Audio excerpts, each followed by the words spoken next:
As parents, you want your child to be healthy and happy, and you'll do anything to make that happen. But that's not always easy when your child is autistic. Science and medicine has learned a lot about autism, but there's still a lot of mystery around it as well. What causes it, if anything? How to treat it? There are lots of questions that are still unanswered. And a successful treatment protocol for one person might not work as well for another one. My guest today is Sarah. She and her husband, Brian, have a son named Devon, who has severe autism. Devon would have sudden behavior incidents that often turned violent, and he could hurt himself or his parents or his siblings. Of course, as his mother, Sarah wanted desperately to help him. But it got to the point where she didn't know what to do. Then she found out about a hospital that could possibly help Devon. After years of frustration and exhaustion, there was maybe some hope. And with an adjustment in medication, she saw some progress with Devon. What horrified her was finding out what was actually happening at that hospital.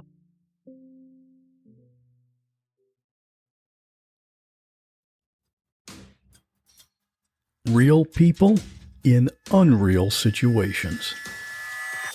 The eerie silence when I walked in, and he's just staring at me. I was like, hello, like, are you okay? And then I had to tell him it was me. There was just blood everywhere. They're shouting, they're screaming, they're being hit by bullets, they're hitting the ground. And in that moment, I literally thought, this is how I die. Everything changed then. And I just thought to myself, this isn't happening. Every single story deserves to be heard. I'm Scott Johnson, and this is What Was That Like?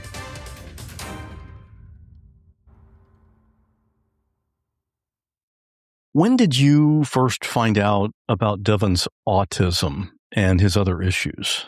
Devon was about 18 months when he was diagnosed officially. He started probably showing symptoms maybe around 12, 13 months. He had some words, and he had eye contact when he was younger, and we just kind of started seeing it wasn't a huge enough regression to where all of a sudden one day he wasn't the same person anymore. It was very subtle. I didn't really notice it. My husband kind of noticed it, and Devon's preschool definitely noticed it. They didn't want to tell me that they thought he was autistic, so they suggested that I bring him to the pediatrician to have him tested. And so we did bring him to the pediatrician, who told us he was just a boy, and he was developing normally for a boy, which is slower than girls. And they brought him back to his preschool feeling pretty good about myself that I was right and they were wrong, because I thought, as his mom, I should know. And they asked again a little bit later. I think it's a hard thing to tell a mom who is sure that her son is typical, to tell them that there's something wrong with them. There's a very defensive piece that comes up, and I don't think it's really something that anyone can tell a parent. I think it's a journey that a parent has to come to the conclusion on their own and learn how to go through. So we did take Devon to a psychologist. She knew within just a few minutes of seeing him that he was autistic, gave him the diagnosis. It was pretty devastating for Brian and I. I think it was almost a shock, and I went into this I can fix it mode. Autism wasn't very well known at that point. And so my idea of an autistic person was completely different from what Devon was, because when Devon was a baby, and I think if you look at pictures of children with autism, they almost have like this angelic beauty to them. They're beautiful. And there wasn't anything really technically wrong with Devon. It was just, he wasn't developing the same. And so I thought if we did enough stuff, we could fix him. Yeah, of course. As a parent, that's your goal. That's what you want. Yeah. What were his actual symptoms? I know you said he was nonverbal. And did he have seizures at that time? He did not develop seizures until he hit puberty. So we had no seizure activity. Everything was fine physically with him. The things that were the big things was he was nonverbal. He couldn't hold on to information as far as showing it. Now he could understand everything that we said, but he couldn't communicate to us. There was lack of eye contact. He had a lot of really bad GI issues, which we did end up kind of fixing with just changing his diet.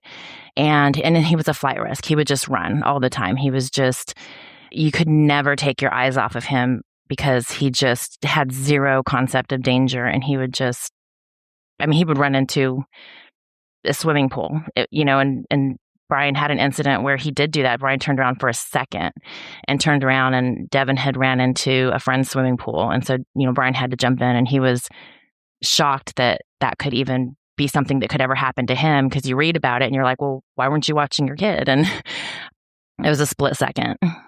It's always the public reaction, especially in places like a Facebook comments, stuff like that. It's like, wow, weren't you paying attention? What kind of parents are you? Yeah. But man, those people don't realize how quickly it can happen.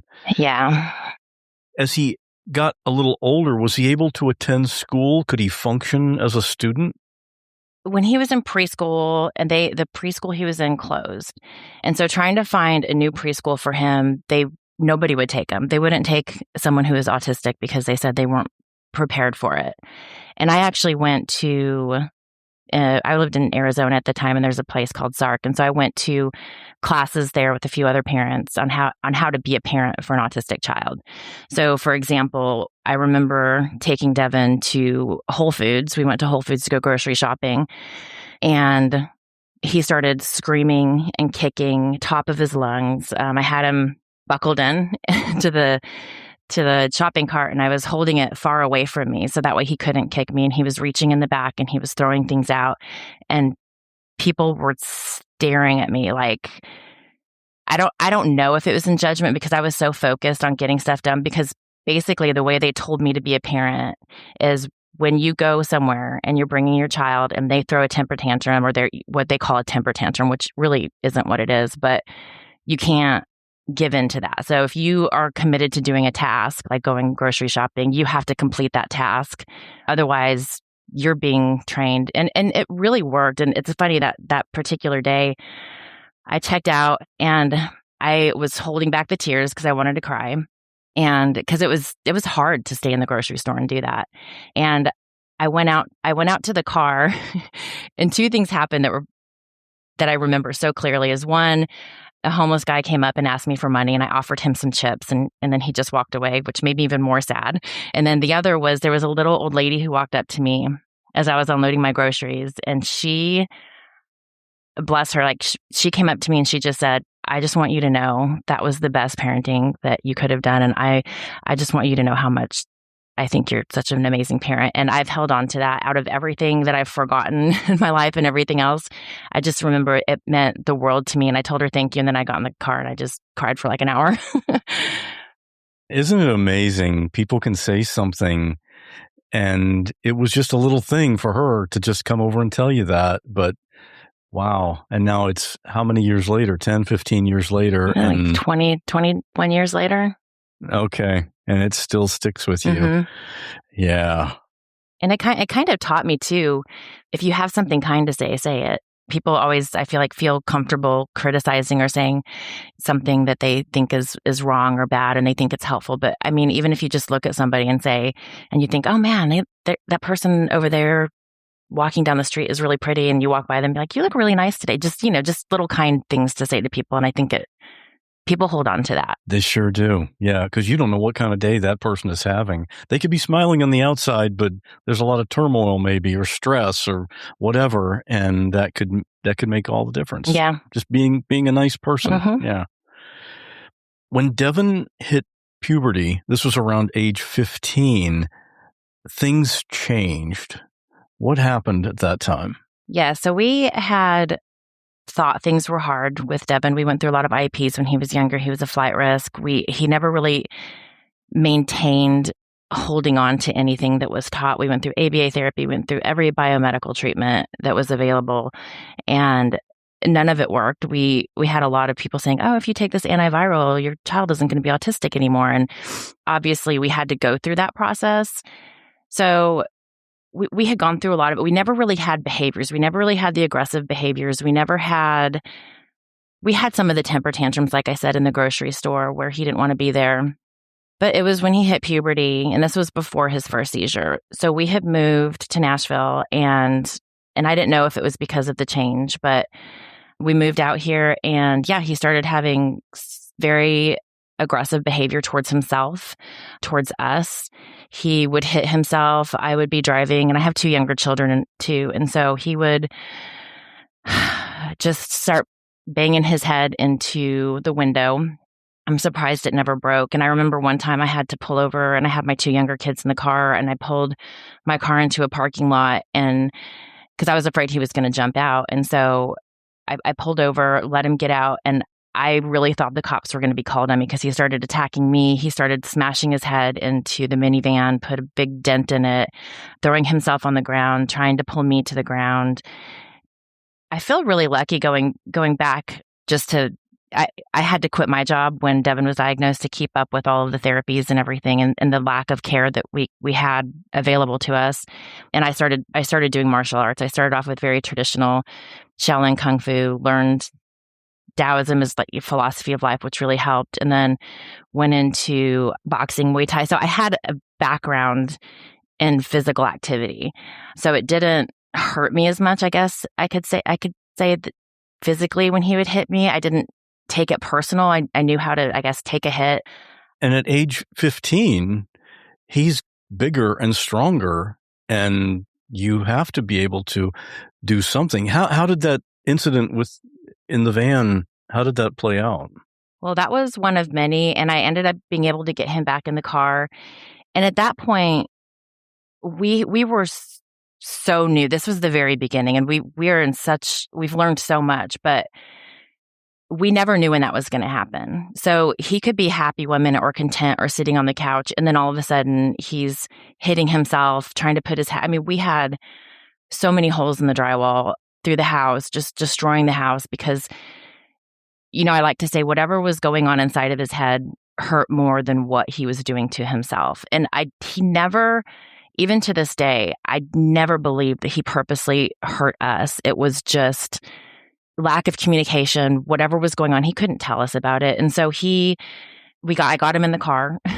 I got him home, but it wasn't the last time. That wasn't even the first time. That was just one of the times that I can tell you about specifically. There was a time where my husband was driving and he had to pull over, and Devon was trying to smash his head into the concrete on the outside and just trying to, it's hard because you don't want your child to hurt themselves. But if you intervene, it feeds into that anger and aggression. So there was always this balance of, okay, when do I intervene and when do I not? Because I can't let my kid hurt themselves like this. But the intervention escalates the behavior. And you've got 2 younger children also. And one older one. Okay. When the younger ones were around and Devon would have one of these incidents, was he a danger to them as well, or how did they handle that? I think emotionally, I would have to say, hey, kids, be quiet, don't talk. Devon, I can tell he's getting upset. Don't talk. Please don't talk. They don't understand that. Or when he would go into behavior, kids, I don't care what you do and run, go upstairs, shut the door, lock it.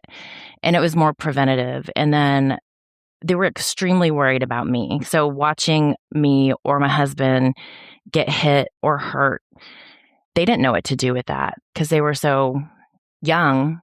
They're just kids. Yeah. Yeah. I think Jack was probably about 3 years old when this started and Lauren was 4.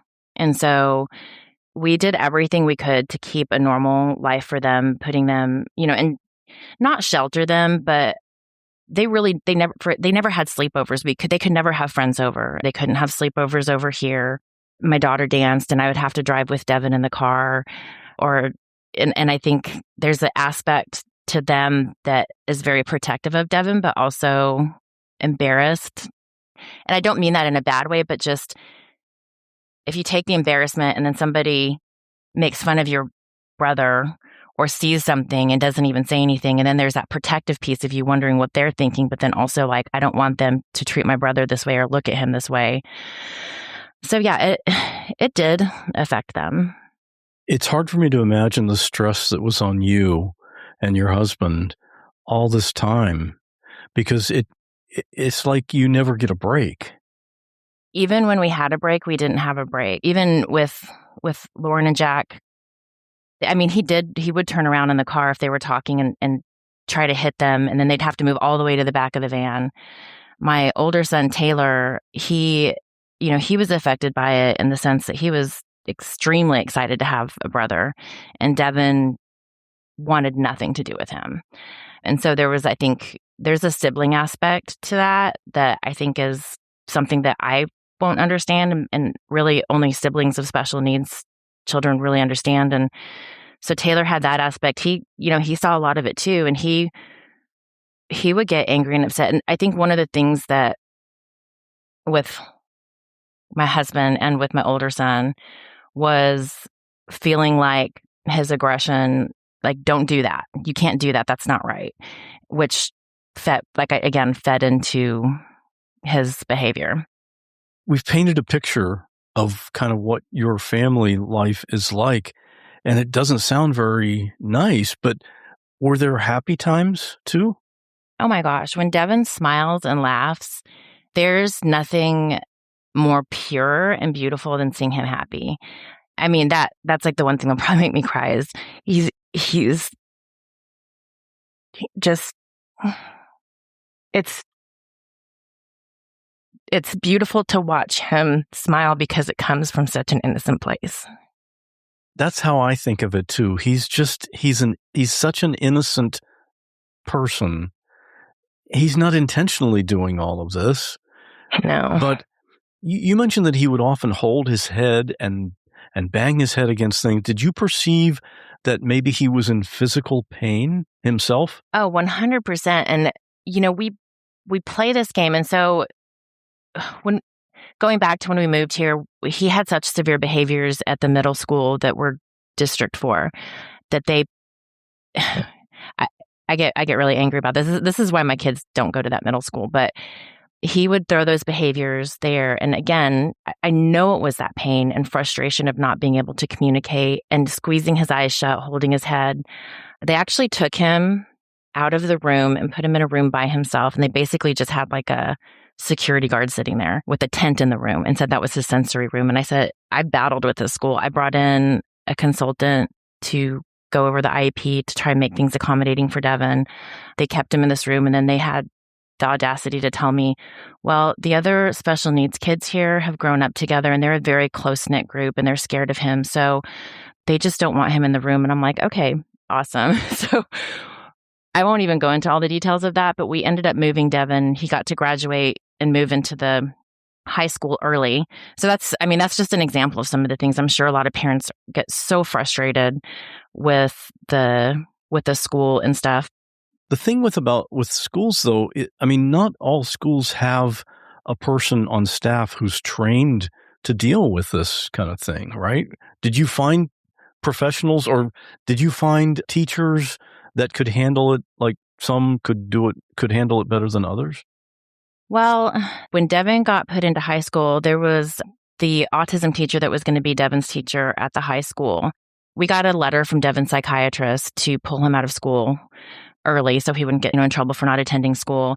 And then they moved him up into 9th grade so he wouldn't have to do 8th grade.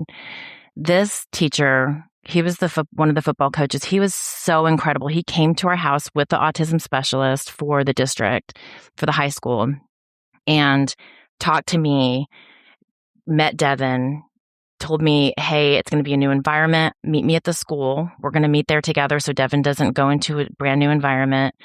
And he was so incredible. And I can tell you that Devon's high school, they get 4 years of high school and then they get 4 years of like job training. I can't even begin to tell you how grateful I am for that team of people who worked there. He had the same assistant for the entire time that he was there. There were times where he would call me. He had a little room that he could go to if it was quiet, and then he got to integrate with the other kids.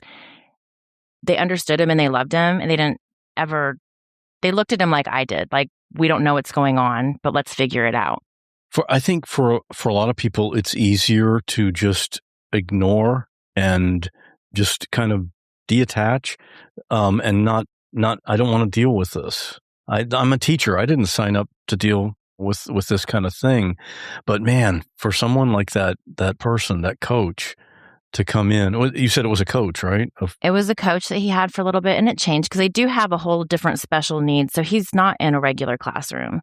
They have, and the thing is there's different types of special needs. You have very high functioning autism, you have Down syndrome, you have cerebral palsy, and they're all there together. And the teachers that stick around and do a good job, I can't even tell you how grateful I am for those people. They're incredible. Age 17, his problems are now pretty much 24/7. Yep. When he was 15, he had the first seizure, which that football coach who was his teacher actually got in the ambulance with him and took him to the hospital. And then Devon's seizures they're called tonic-clonic seizures. They're big seizures. And my guess is when the behavior started is when he started having seizure activity, which is not the big seizures, because it was almost like when he would have the big seizures, the behavior would stop. We thought it was one seizure and maybe he would never have one again, because sometimes they don't. And then I remember, I don't know, maybe it was a month later, I was in the backyard. And if you've never actually seen a seizure like the one big seizures, I still to this day, it was trauma. I mean, we were in the backyard. I was actually with the kids and we were on the steps and I hear just like a, and I was like, what? And I look over and Devon just collapses and his whole body, and he quit breathing. They don't breathe during this. He collapsed full force onto the concrete. I have never seen anything like it. I had never experienced anything like it. And he wasn't breathing, and it lasted about 2.5 minutes. And the sad thing is I got used to seeing it because it started happening so frequently. But every single time it was just like, is he going to be able to breathe? Is he going to wake up from this? Is he going to come out of it? How am I going to get him out of it? Brian, get the timer. We have to time it, because we ended up having emergency meds. So it became a chronic thing for him. Yeah.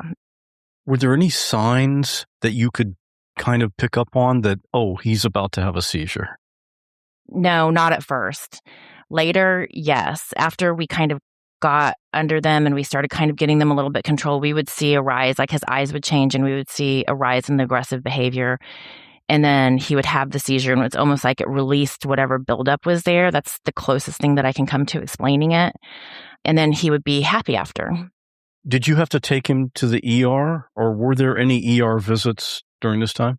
We didn't have any ER visits then. We got a neurologist. And, the funny thing is, too, is I went through the same process of when he had autism. I'm like, I want an answer.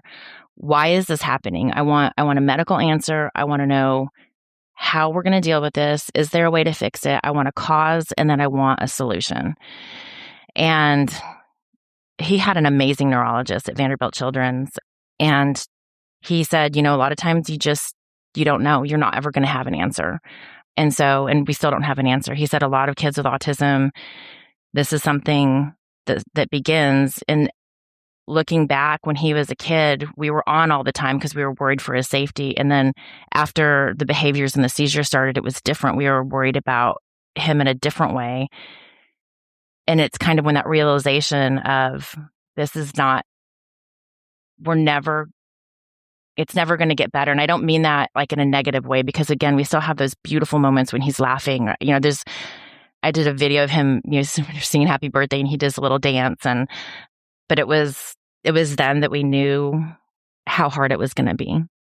You brought him to Vanderbilt Children's Hospital. And what prompted you to take him there, and how long was he there?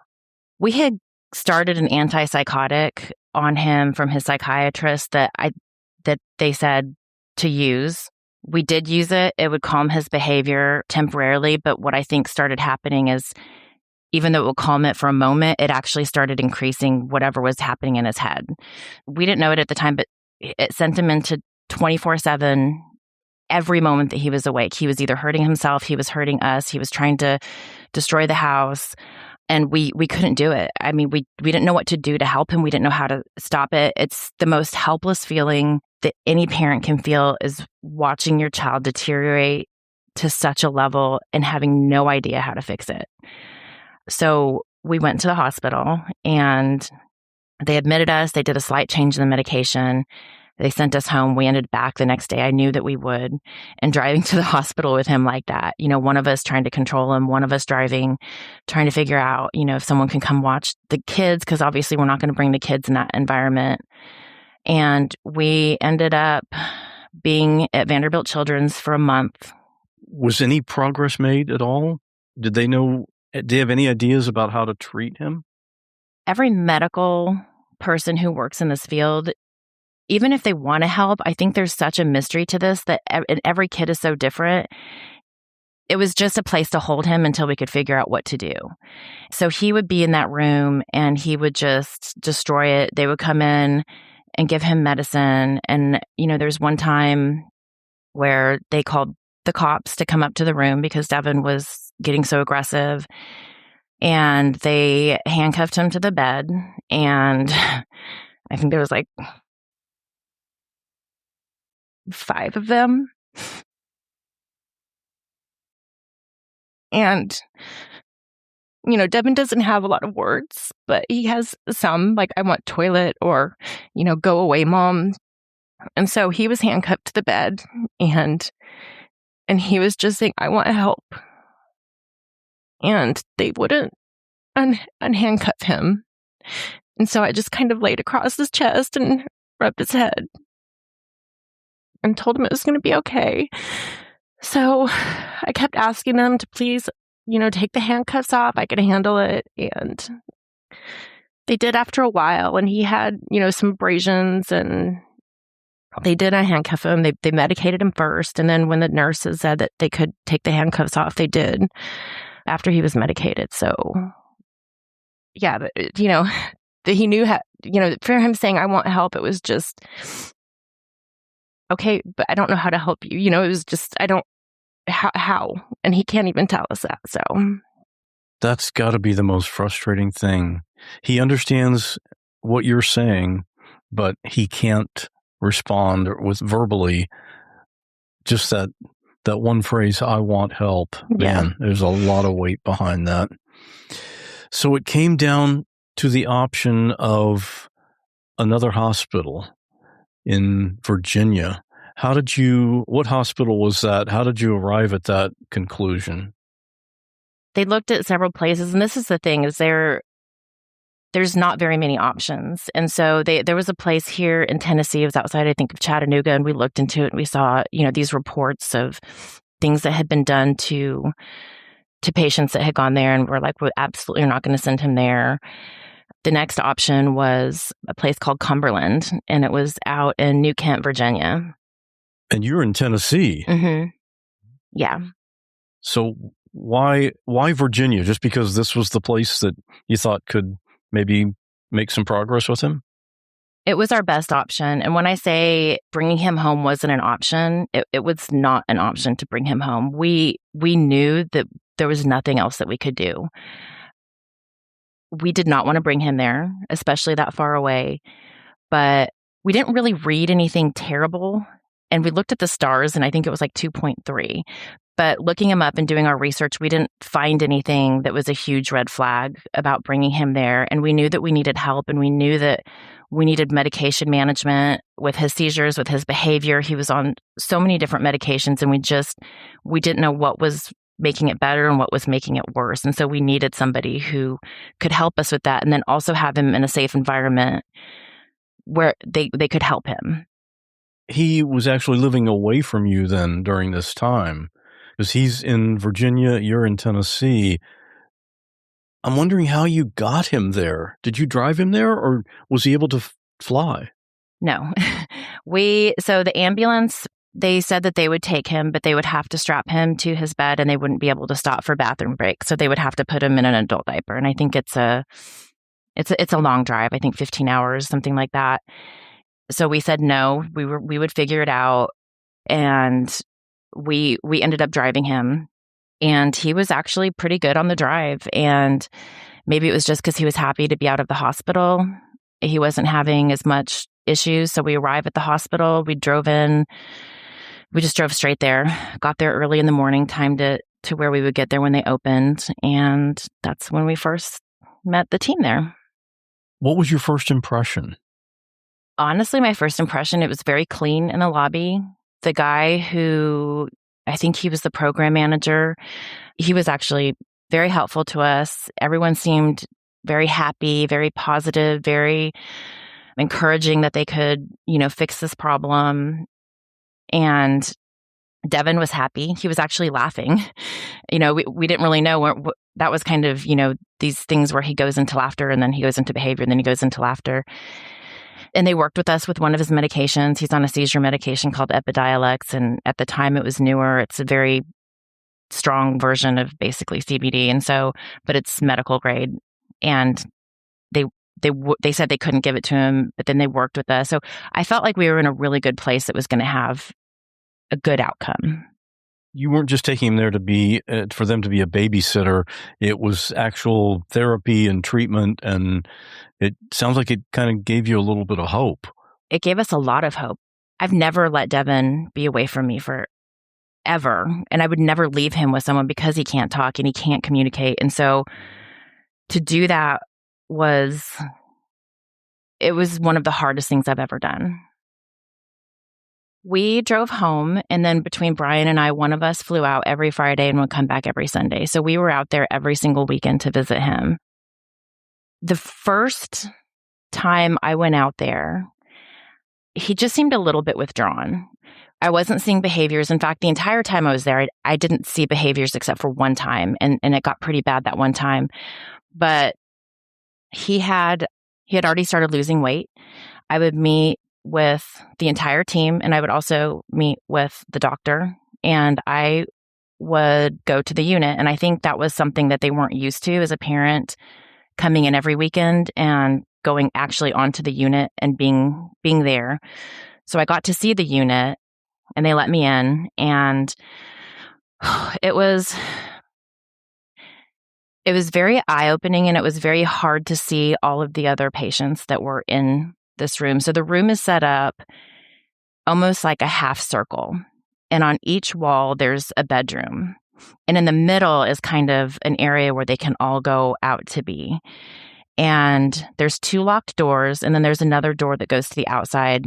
And then they have locked bathrooms. So the kids can't go to the bathroom. When I went on to this unit, they told me that there's 1 person for every 2 patients on this unit. And when I went there was probably 12 to 15 kids, and there was 2 people. There's no way that could work. There's no way that anybody's safe in that situation. They did have 1 person with a severe eating disorder that I don't know if they moved her there as a punishment or why she was even on his unit, because it was not the eating disorder unit. They had her in a room in a gown with a mattress on the floor. And then they had somebody sitting with her at the door, at the door all the time. I went to the front and I reported it, and I told them, hey, you guys aren't properly staffed. And, oh, okay, we'll take care of it.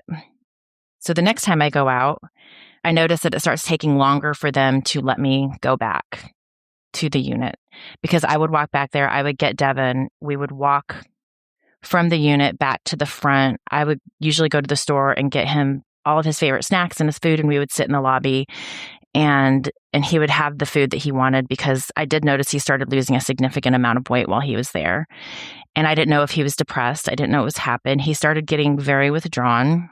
I noticed bruises on his head and abrasions on his head, which they said was from him hitting his head. We were probably into maybe the second month. I started noticing there were some bruises on his arms. I reported all of this to them, and there was always a reason.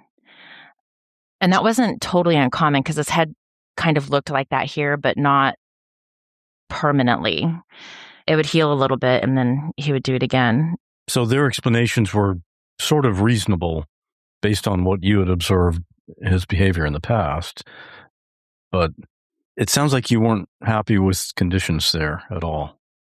There's a I work at a boxing gym, and there was a guy who came in. He's a preacher or a pastor, and who actually he went to New Mexico State University, where he grew up in Las Cruces. It's funny, and he actually baptized Devon because nobody would baptize Devon because Devon couldn't give his verbal consent, but he did, and he also ended up marrying my oldest son. I mean, he became a very good friend, and I remember meeting with him during this because I'm not a very religious person, but I feel like, I have a lot of faith in just life in general, and, and what we're here for. And there's a book called The Little Soul in the Sun I was going to tell you that can explain a lot on how I handle stuff. It's a great book. And it's not, I don't think it's religious. I think it's just a great way to look at life. But so I met with him and I just said, how can these things happen? And obviously there's horrible things that happen all over the world.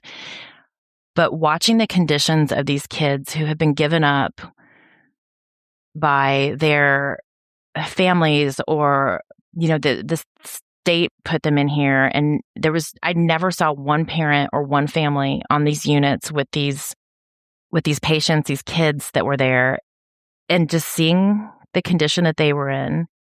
I just had so many questions and lack of faith in anything that this could happen to these kids. Like, why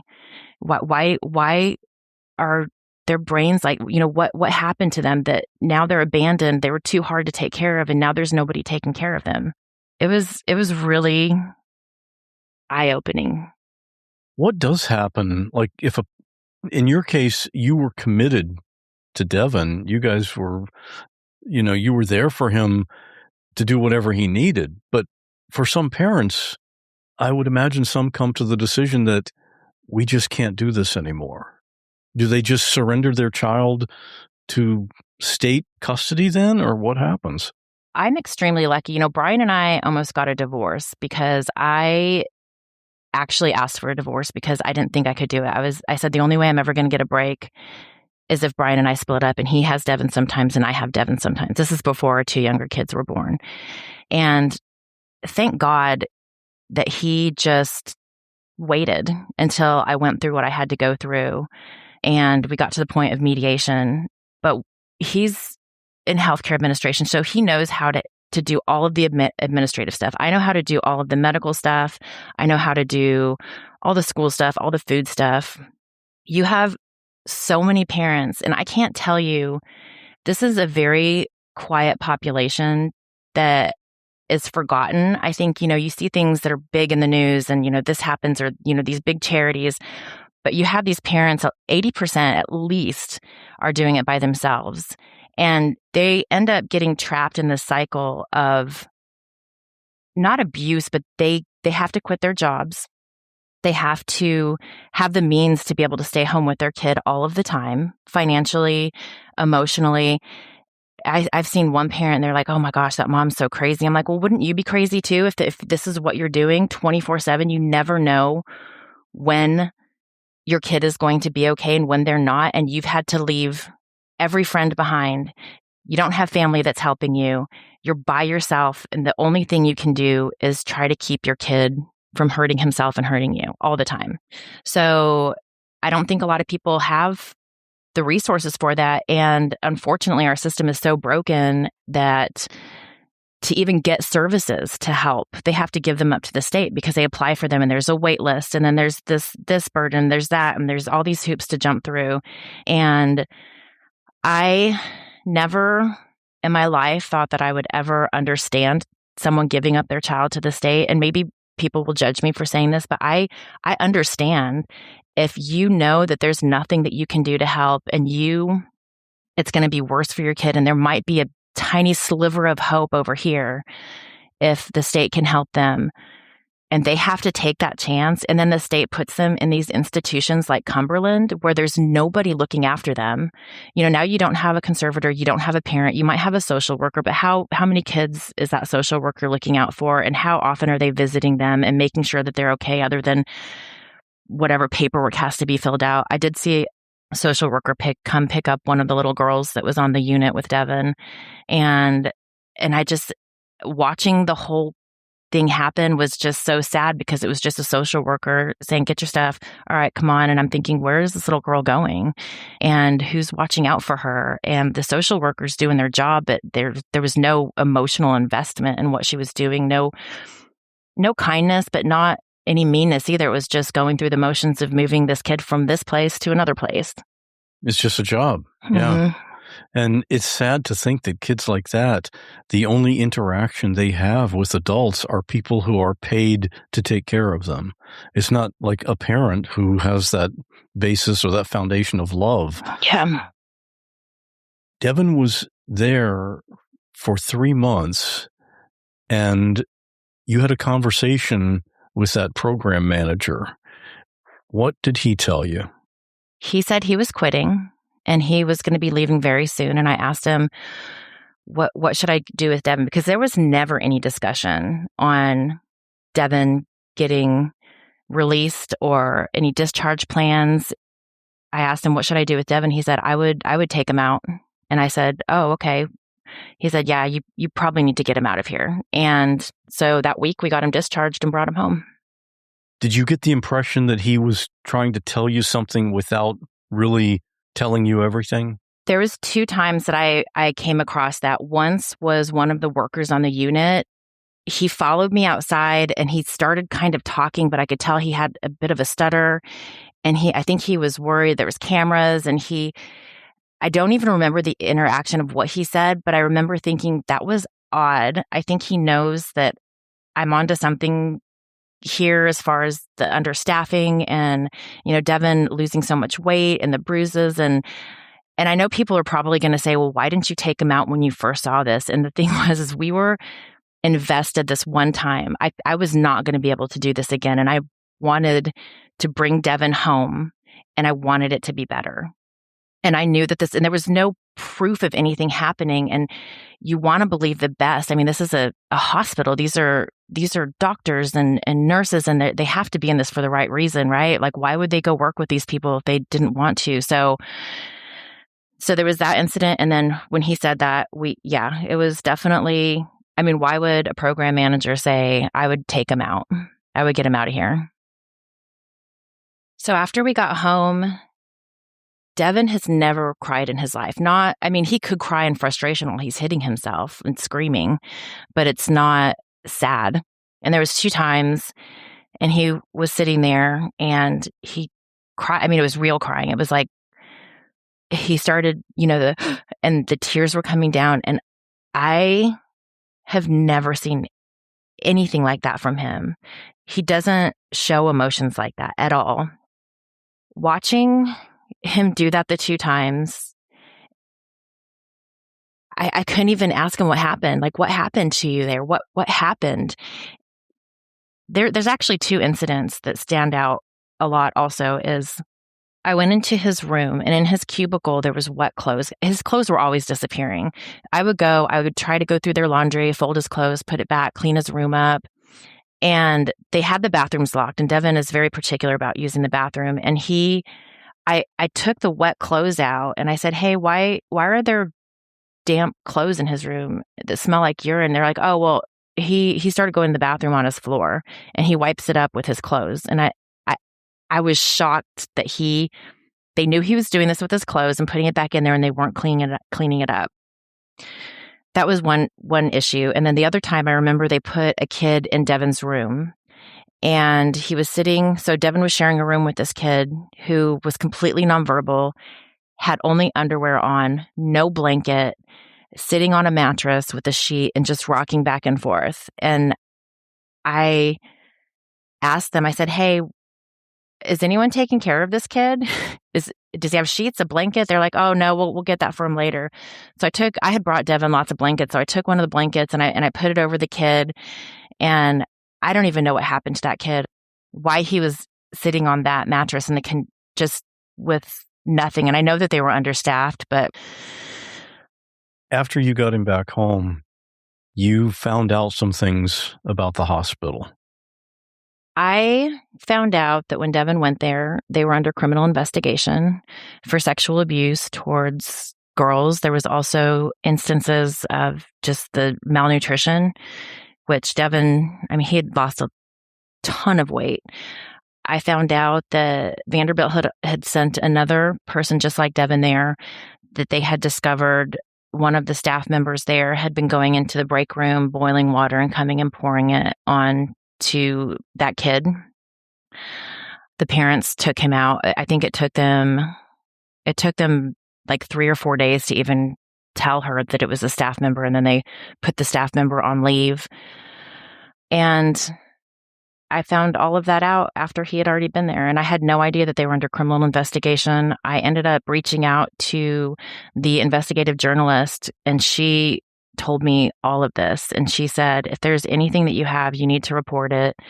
And she said she was extremely grateful to her news station for even letting her cover the story, because a lot of times stories like that, the news stations won't let them. They won't approve them to do something covering a story of that nature, because I'm not even sure why, but she just was extremely grateful that her news station let her cover that. And were there any particular people under investigation there? Like you said, the investigation was for sexual abuse. Did they know who was doing this? So that was the main doctor, and he was the one who honestly got Devon's medications under control, but we had no idea the extent of all of it. And he actually was convicted. Sexual abuse allegations. Numerous former patients had alleged that they were sexually abused. Widespread neglect. Uncovered 100+ allegations of abuse and neglect. Reports of physical harm, including a child suffering a seizure after a staff member restricted their airway.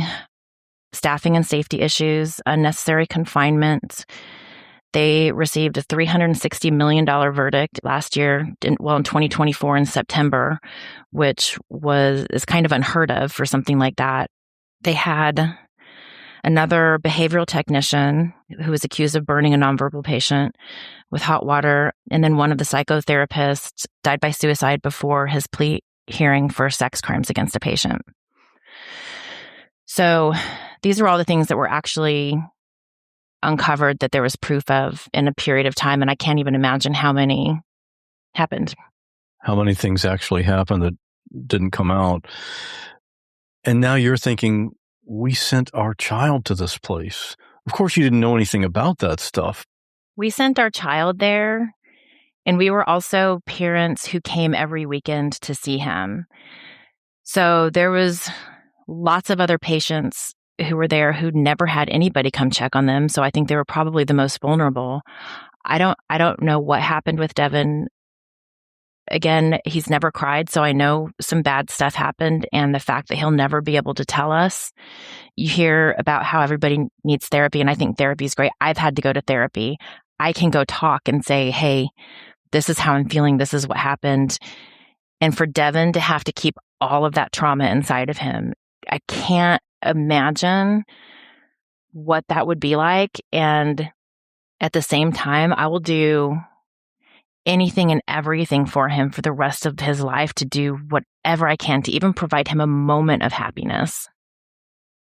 How did you learn to handle him when he came back home?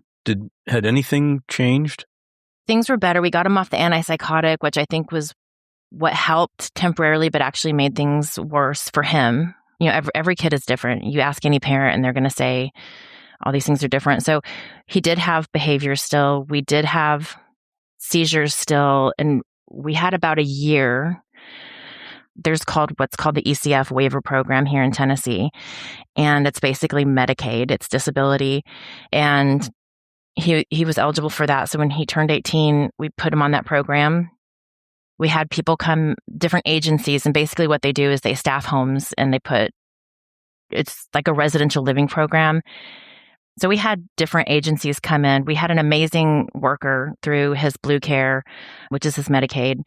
And, you know, we would have these agencies. I remember one agency came in and they said, oh, well, yeah, it's hard to staff. There's turnover. Sometimes we'll just go to neighbors in the neighborhood and see if they want to become an employee since they're already in the neighborhood. And I thought, okay, we're not using you.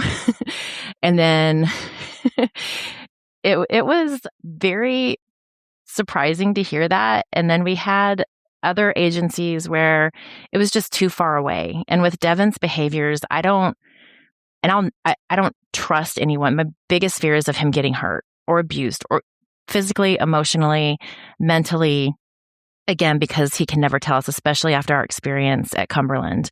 And they had a place in Clarksville, Antioch. It took us a year, and we finally realized the only way that we're going to do this is we're going to have to figure out how to get a house. We found one of the agencies that the agency that has had him the entire time. They're incredible. And we've had high turnover rate, but we bought a house and we rent it back through his disability.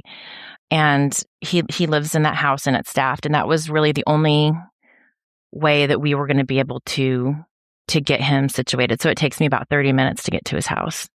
And so he lives there and he has staff around the clock that are taking care of him. In the beginning, we thought there would be maybe a little bit of a sense of relief, but Brian and I both went through probably just the worst crash you could ever imagine. Having him away and wondering, and he can't call us on the phone. We don't have those options. It was extremely hard trusting anybody with him. The company BIOS, they were really good about, letting us know we can approve or disapprove anybody. We can bring him home whenever we want. He was still having seizures, still had behavior. In the beginning, we were there a couple times a week because we have a PRN medication that we can use for Devon that we would have to administer, which has really kind of saved our lives. And out of everything, we now know that if he goes into behavior, we give him a PRN medication. It's just Xanax, and that will calm him down enough for him to get a hold of himself. Long story is we got him settled in his house, and and I think this is something that a lot of people don't understand because he's had 2 different roommates. And when we put Devon into this living situation, and a lot of parents do this, or people who do this, or even the state, we work with his staff as a team. So we have had, I think one of his roommates, the parents were saying that the staff isn't trained. They need to be trained. They shouldn't be calling us to come over. You can't just give your kid over into these living situations and step back and have the expectation that everybody else is going to take care of them. You can't do that. There's some things that parents can do. And these staff members, their turnover is so high. They get paid, I think, like $15 an hour to take care of very vulnerable people. They have a very high risk of just liability in general. And so when we got this set up, we work with them as a team. I take Devon to all of his medical appointments. I do all of his grocery shopping. I prep his food for him every week, and we bring him home at least once a week so he knows that he's still part of our lives and we're not abandoning him. And how old is Devon today? He's 24. Have you met other parents who were or are in a similar situation as yours? There's a lady that calls me because I really feel like I want to help, and I don't even know how to help because, again, you're trapped in the situation. But she'll call me probably once or twice a year and just ask me how everything's going. And she's been doing this for about 3 years. And I think her son is in his 30s. And she, I think, is by herself dealing with this. She's older. I think she has an older son that wants to help, but she can't take that first step forward. I think it's so scary to move forward and trust that anyone else can ever do what you do because nobody else would choose to do what you do. So I talk to her a couple times a year. She still has him at home. There's another lady I know, her son is at home. I don't think he's as aggressive, but has some other issues and I think she just doesn't. She has a husband, so I think they do a good job, but the toll it takes on you is you really don't realize that your body is on, your mind is on all the time. It still is, even though Devon has his house. I'm always thinking of him. He's always just sitting right there with me. And whenever I feel super stressed, I'm wondering, is something happening to him? Is he stressed? And that's his psychic call to me to come get him, or that he misses me since he can't make a phone call, because I've always said, we joke around about how Devon has this psychic ability. So I always wonder, is he sending me just emotional signals, or if that's just, your mom parent piece that is always active and ready for your kid. Sure, that doesn't stop.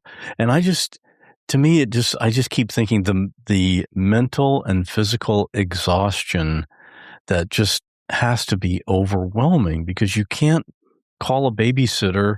Like when he was younger, his needs are so specialized. Did you ever think, wow, this is our life for years into the future? This is what it's going to be like.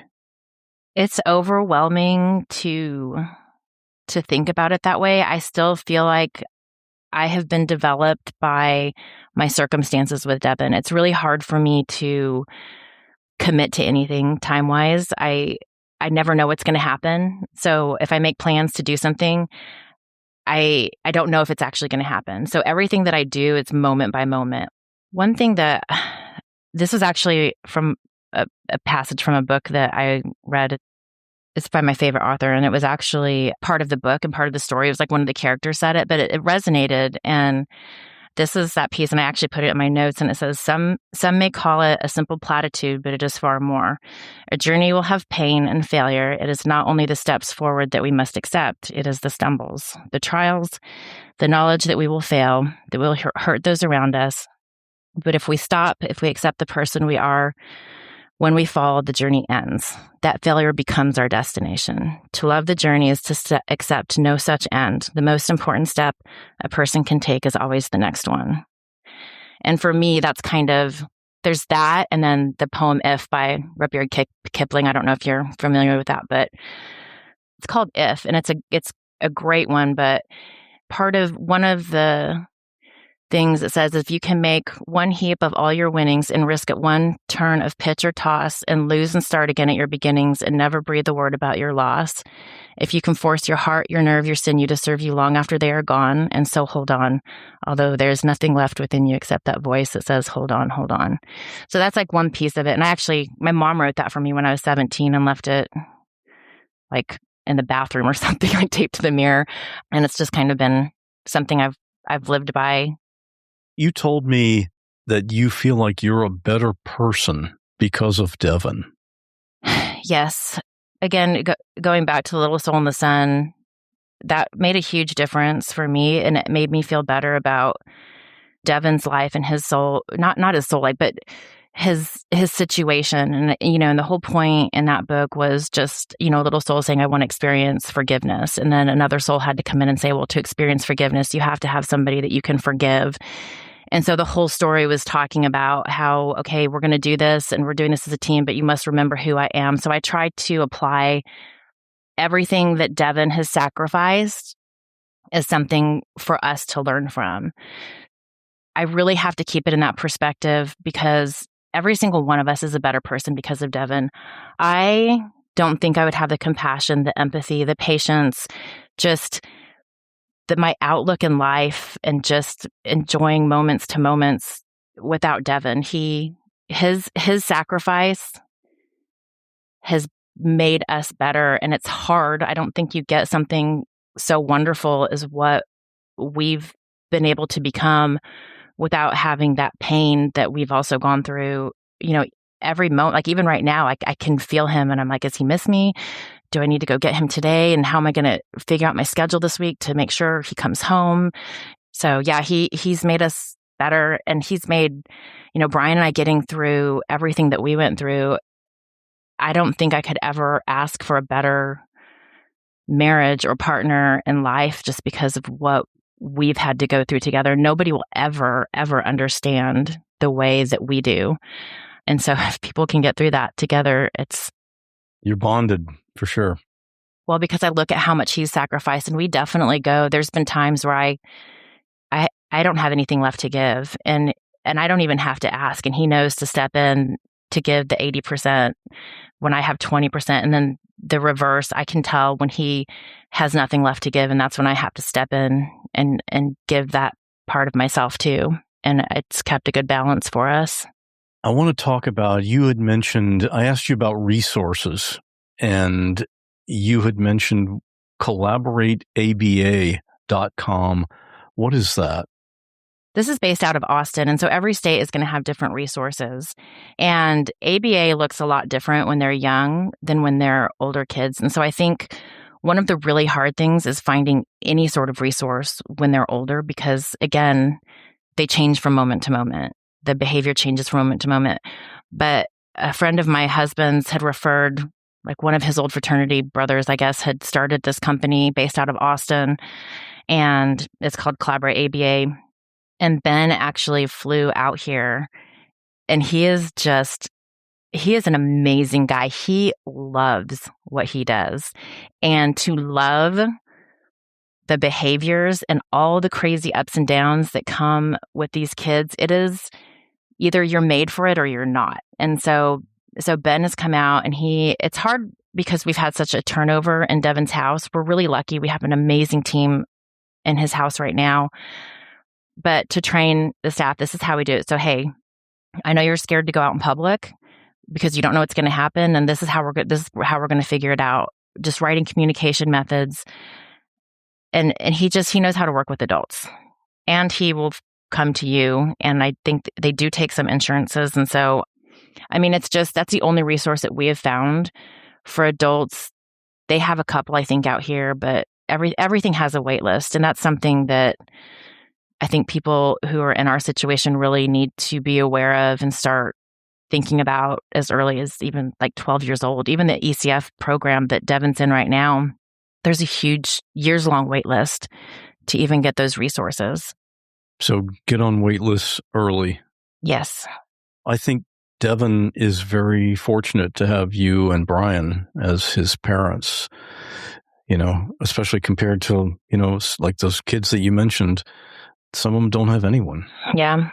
It's not an easy thing, but you're just taking it day by day. I think one thing I wanted to also mention that has helped incredibly for Devon, that I think people have a very probably misinterpreted view on, is the ECT treatments that Devon has gone. That was the final, I think, piece that has helped Devon. What does that stand for? It's electric shock therapy. They do it through Vanderbilt. We had to do it different for Devon because you have to, basically they tell you have to get 12 treatments under your belt before it actually starts working. And you go in, they put an IV in, they give you muscle relaxers, they put you under very light general anesthesia so you're not awake during it, and they trigger a seizure. And it's supposed to help, severe depression, catatonia, things like that. It's helped tremendously with Devon. And I think for him, it just kind of releases that pressure buildup that when we were talking about how he holds his head or he starts banging his head, it just resets him, if that makes sense. And I think a lot of people have very bad ideas of what that is, or they don't want to put their kid through that because maybe they're, grasping at something that doesn't work. But for us, it's been amazing. Good. Yeah. So that's something else that people can look into. And I can understand how that would be controversial. Yeah. If for people that don't really know everything about it. There's a ton of research. So it's just that might be another resource for parents to look into it, get comfortable if you are, and then just talk to your doctor. Thanks for sharing your story. Thank you so much, Scott. I appreciate it. There was something else that Sarah told me that was a positive aspect to her story. When Devon was around 18, for roughly 4 years, every winter, he would have these cycles where he would throw up, which would cause a seizure, which made him throw up. Then he'd have another seizure, and so on. So during this time, every January or February, Devon would be in the hospital for 3 or 4 days. So they got to know the ICU nurses. And one of those nurses became a mentor to Taylor, Sarah's oldest child. And Taylor is now a pediatric nurse in that same place, on the same floor where Devon was cared for so many times. The book that Sarah mentioned is The Little Soul and the Sun. There's a link to it in the episode notes at whatwasthatlike.com/246. One of the themes in the book is forgiveness, but Sarah wanted to be clear that there's nothing about Devon that needs forgiveness. It's just a book that helped her look at hardships as a way for us to learn valuable lessons. And if you want to ask Sarah a question or comment on her story, come over to the Facebook group and find the post about this episode. Sarah is in that group, and she wants to help if she can. whatwasthatlike.com/Facebook. And I wanted to let you know about a podcast you might be interested in. Amelia is a longtime listener of What Was That Like? In fact, she sent in a listener story that you might remember. It was about gorilla trekking in Rwanda in episode 142, titled Tracy's Husband Was Arrested. Well, telling that short story planted a little seed, and now she has started her own podcast, which is titled The Other Side of the Call. Amelia is a former 911 dispatcher, and her show covers all aspects of first responder mental health. Hey, What Was That Like, listeners? You already know one moment can change a life. But what if that moment was your job, or you loved someone who carried it home every day? I'm Amelia Thornton, a former 911 dispatcher and co-host of a new Canada-based podcast about the realities first responders carry and how those in need can reach out for confidential support. Join us as we speak with first responders, clinicians, researchers, and peer support changemakers about what helps and what doesn't. The Other Side of the Call, now available wherever you get your podcasts. Graphics for this episode were created by Bob Bretz. Full episode transcription was created by James Lai. And once again, we're about to hear this week's listener story. If you have a story you can tell in 5 to 10 minutes, record it on your phone and email it to scott@whatwasthatlike.com. Everyone wants to hear your story, so don't make us keep waiting. Some listener stories are funny or informational. Well, this one just made me mad about how some people can just say something without even realizing how it comes across. I'd like to hear what your reaction is after you hear it. Stay safe, and I'll see you next week.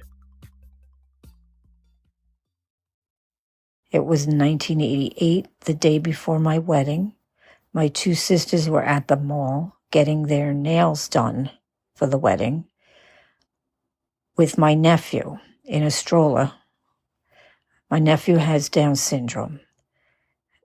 And the woman who was doing their nails, they noticed, kept looking over at the stroller with the baby in the stroller, my nephew. And when my one sister, Susie, she was done with her nails. So she took the stroller, she left, and took the baby in the stroller. The woman turned to my other sister, Terry, and said, "Don't you people believe in abortion?" Well, Terry was so taken back by that. How do you respond to that? She didn't know what to say. All she could think of is how she felt, and she just said, "We love him." Well, when they came home that evening and told me what happened, of course, I became enraged. I just could not believe that. And I wanted to go down there, and I wanted to run to the mall, which is probably a good 20 minutes away or so. I wanted to get this woman fired. I wanted to speak to the manager, the owner, anybody, and just say, do you have any idea how precious this little boy is to our family? And how do you not know how hurtful that comment is? Even if that's your opinion and what you would do, and that's your prerogative, keep your mouth shut. Who do you think you are saying something like that to somebody about a precious baby? It was just unbelievable. My father talked me out of it because, again, it was the day before my wedding. I had lots to do. He didn't want to see me getting upset. And he talked me out of it. So to this day, I am so sorry to this day that I did not go down there and get her fired, or at least just to let them know that that is unacceptable to say something like that. And just so you know, my nephew Johnny, he's now 37 years old. He has been, anybody who has had a Down syndrome person in their family can attest to this. He is a blessing to this family. He has been nothing but a blessing. Everybody adores him. All of his aunts, uncles, cousins, even strangers. Everybody just adores him.